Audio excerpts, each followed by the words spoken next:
किसी जंगल में 3 गायें इकट्ठी रहती थी। इनमें से एक सफेद, दूसरी काली और तीसरी भूरे रंग की थी। जंगल में इनके खाने के लिए बहुत सब्जा था और पीने के लिए एक साफ सुथरा बहता हुआ चश्मा था। वो तीनों आपस में बहुत मोहब्बत के साथ रहती थी। जब भी कोई जानवर इन पर हमला करता तो वो तीनों मिलकर इसका मुकाबला करती और इसे भागने पर मजबूर कर देती। एक दिन एक शेर इस जंगल में आ निकला। सरसब्ज वो शादाब जंगल शेर को बहुत अच्छा लगा।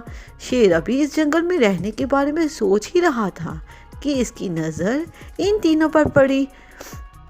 आहा, 3 मोटे ताजे शिकार, इन्हें कैसे शिकार किया जाए? शेर ने दिल में सोचा। शेर ने फौरन आगे बढ़कर इनसे सलाम दुआ की, फिर आजिज़ी के साथ इनसे बोला, ए खूबसूरत गायों, क्या तुम इजाज़त दोगी कि मैं भी इस जंगल में कुछ दिन तुम्हारा मेहमान बनकर रहूं? इन तीनों ने कुछ देर सोचा, फिर एक दूसरे से कहने लगी, हम 3 हैं और ये अकेला। ये अगर रहे भी तो हमारा क्या कर सकेगा। इसलिए उन्होंने इसे खुशी खुशी वहां रहने की इजाज़त दे दी। शेर इनके साथ जंगल में रहने लगा। गायें तो वही सब्ज पत्ते और घास खाती, लेकिन शेर छोटे मोटे जानवरों पर गुजारा करता था, मगर हर वक्त इन गायों को खाने की फिक्र में रहता। छोटे छोटे जानवर शेर के डर से दूसरे जंगल में जाने लगे। अब शेर को और भी मुश्किल होगी, इसको कई कई दिन भूखा रहना पड़ता। शेर सोचता कि अगर ये 3 गायों की बजाय एक होती तो मैं मजे लेकर इसे खा जाता। इसने सोचा इन तीनों गायों को एक दूसरे से अलग कर दिया जाए तो इनको खाने में आसानी हो जाएगी। चनाचा एक दिन शेर काली और बूढ़ी गाय के पास आया।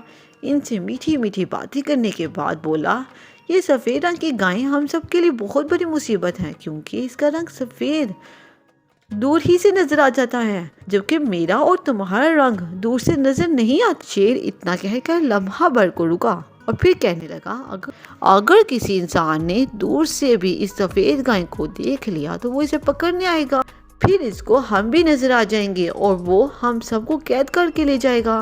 बूढ़ी और काली गाय शेर की बात सुनकर खौफजदा होगी और सोचने लगी, वाकई अगर किसी इंसान ने सफेद गाय को देख लिया तो हम सब फंस जाएंगे। शेर ने जब देखा कि दोनों इसकी बातों में आ गई हैं, तो फिर इसने अपने दिल की बात कह दी, अगर तुम दोनों मान जाओ मैं इसे खत्म कर सकता हूँ, ताकि फिर कोई खतरा ना रहे। दोनों गायें राजी हो गई। शेर ने सफेद गाय पर हमला किया और इसे खा लिया।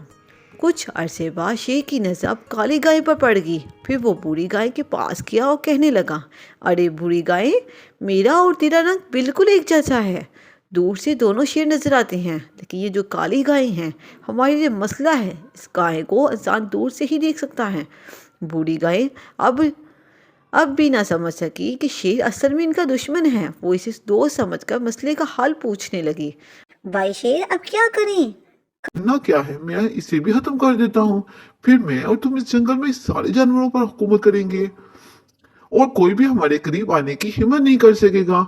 बूढ़ी गाय ने शेर को इजाजत दे दी, तो शेर ने काली गाय को भी खा लिया।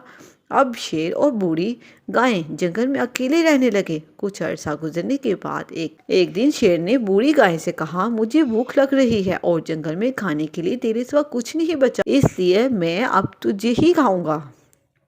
गाय ने घबरा कर कहा, मगर ये कैसे हो सकता है? तुम तो कह रहे थे कि हम दोनों दोस्त रहेंगे। शेर ने गाय के भोलेपन पर मुस्कुराते हुए कहा, अरे बोली गाय, तुम किस चक्कर में पड़ी हो? भला कभी शेर और गाय की भी दोस्ती मुमकिन है? शेर तो गाय को शिकार करके खाता है। अब बूढ़ी गाय सोचने लगी, काश मेरी वो दोनों सहेलियां जिंदा होती तो शेर कभी मुझे शिकार नहीं कर सकता था। वो समझ गई कि शेर का मकसद हकीकत में तीनों को खाना था, इसलिए इसने पहले इन तीनों को अलग किया, फिर एक एक करके खा गया। तो प्यारे बच्चों, इससे हमें सबक मिलता है कि जब तक इन तीनों में इत्तेफाक और इत्तेहाद था, इस वक्त तक शेर भी इनकी तरफ आंख उठाकर नहीं देख सकता था। मगर इत्तेफाक और इत्तेहाद की जगह खुदगर्जी ने ले ली, तो एक एक करके तीनों ही अपनी ज़िंदगी गुमा बैठी। تو پیارے بچوں، ہم سب کو آپس میں محبت اور اتفاق سے رہنا چاہیے اور دوسروں کی باتوں پر سوچے سمجھے بغیر عمل نہیں کرنا چاہیے۔ تو پیارے بچوں، اگر آپ کو میری ویڈیو اچھی لگے تو پلیز میرے چینل کو سبسکرائب کر دیں۔ شکریہ، تاکہ اس طرح کی اچھی ویڈیو آپ کو ملتی رہیں۔